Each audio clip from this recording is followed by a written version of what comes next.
غامدی صاحب، یہ پوچھنا تھا کہ سیاست کیا ہے؟ ہم سیاست کو کس طریقے سے دیکھتے ہیں، یا سیاست انسانی تہذیب میں اور انسانی زندگی میں کہاں سے داخل ہوتی ہے؟ اس کا کچھ پس منظر اگر آپ ہمیں بتا سکیں تو۔ انسان کو جب بحیثیت انسان آپ مطالعہ کرتے ہیں تو جو سب سے بڑا حادثہ اس کے ساتھ ہوا ہے، حادثہ میں واوین میں استعمال کر رہا ہوں، وہ یہ ہے کہ اسے اللہ تعالیٰ نے ارادے اور اختیار کی نعمت دے کے بھیج دی ہے۔ اس کو آپ نعمت بھی کہہ سکتے ہیں، نعمت بھی کہہ سکتے ہیں۔ چنانچہ سورہ احزاب کے آخر میں اللہ تعالیٰ نے یہ بتایا ہے کہ یہ ارادہ اور اختیار اتنی بڑی چیز ہے کہ ہم نے جب اس کو پہاڑوں کے سامنے پیش کیا تو وہ بھی اٹھانے کے لیے تیار نہیں ہوئے، انسان نے اس کو اٹھا لیا۔ ارادہ و اختیار جہاں پایا جائے گا وہاں اس کا سوء استعمال بھی ہوگا، یہ اس کی فطرت ہے۔ فرشتوں نے جو یہ پہلا مکالمہ کیا ہے وہ بھی اسی کا اطلاق ہے۔ انہوں نے سب سے پہلا سوال یہ اٹھایا کہ جب آپ ارادہ اور اختیار دے کے اور پھر زمین کا اقتدار دے کے ایک ہستی کو پیدا کر رہے ہیں تو اس کا لازمی نتیجہ یہ نکلے گا کہ فساد برپا ہو جائے گا اور ایک دوسرے کا خون بہے گا۔ تو یہ ارادے اور اختیار کے سوء استعمال کو روکنے کے لیے انسان کو بالکل ابتدائی سے ایک نظم کی ضرورت پڑ گئی ہے۔ یہ نظم کسی نہ کسی درجے میں اس زمانے میں بھی وجود میں لانا پڑا ہے جب انسان ابھی ہنٹرز گیدرز کی زندگی بسر کر رہا تھا۔ کوئی پھل درختوں سے توڑ لیے کھا لیے، کسی جانور کو مار لیا اس کو پکا لیا، اس زمانے ہی سے یہ ابتدا ہو گئی۔ تو پہلے ایک چھوٹی سی برادری کا، پھر آہستہ آہستہ قبیلے کا نظم وجود میں آنے لگ گیا۔ جب بھی کوئی اس طرح کا نظم وجود میں آئے گا یا کوئی ادارہ ہوگا تو اب یہ نظم یا یہ ادارہ یہ تنظیم کا تقاضا کرتا ہے۔ ٹھیک ہے۔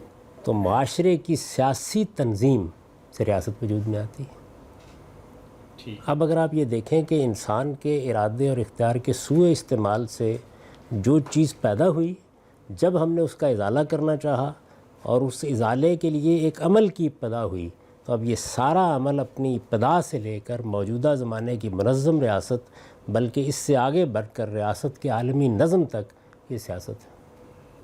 تو یہ جو آپ نے سوء استعمال، ارادے کے سوء استعمال کی قید لگائی ہے، تو کیا اس سے یوں لگتا ہے کہ سیاست یا نظم معاشرت جو بھی ہوگی وہ ڈیوائن ہوگی، الوہی ہوگی؟ کیونکہ سوء استعمال، کون سا ارادہ ٹھیک ہے کون سا ارادہ غلط ہے، اس کا فیصلہ عمومی طور پر انسان کریں گے، جس طرح سے کہا جاتا ہے کہ ایک سیکولر سٹیٹ ہونی چاہیے، سیکولر سیٹ اپ ہونا چاہیے، یا یہ کوئی الوہی ہونا چاہیے؟ ہر حال میں انسان کرے گا، یہ مسئلہ انسان کو پیدا ہوا ہے۔ یعنی اللہ تعالیٰ کسی وقت رہنمائی فرما دیں وہ ایک الگ موضوع ہے، لیکن یہ مسئلہ مجھے پیدا ہوا ہے، اور انسان ہمیشہ یہی کرتا ہے کہ جو مسئلہ اس کو پیدا ہوتا ہے اس کا حل نکالنے کی کوشش کرتا ہے۔ اسے بھوک لگی، اس نے اس کا حل نکالنے کی کوشش کری، اس کے اندر جنس کی جبلت تھی، اس نے اس کا حل نکالنے کی کوشش کی۔ اسی طریقے سے ہر انسان کے اندر تفوق اور برتری کی ایک جبلت کام کرتی ہے، اس کے ذریعے سے بہت سے مسئلے پیدا ہو جاتے ہیں۔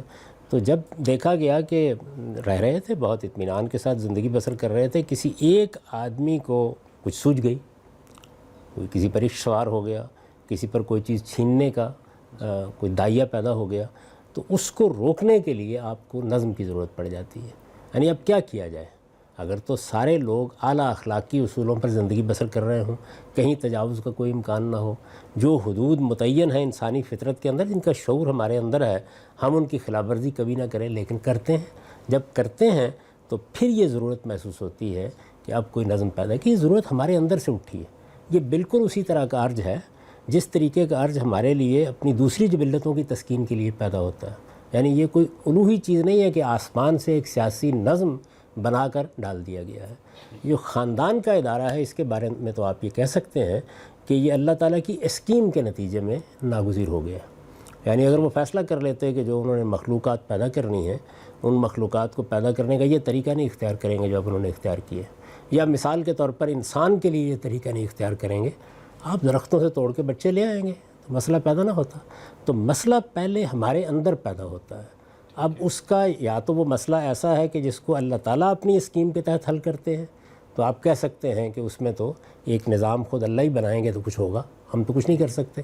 لیکن جب مسئلہ ہمارے اندر سے پیدا ہوا تو اسی وجہ سے آپ ریاست کے ادارے کو اگر دیکھیں تو وہ مختلف شکلوں میں دنیا میں پیدا ہوا ہے، یعنی اس کی کوئی ایک متعین صورت نہیں ہے۔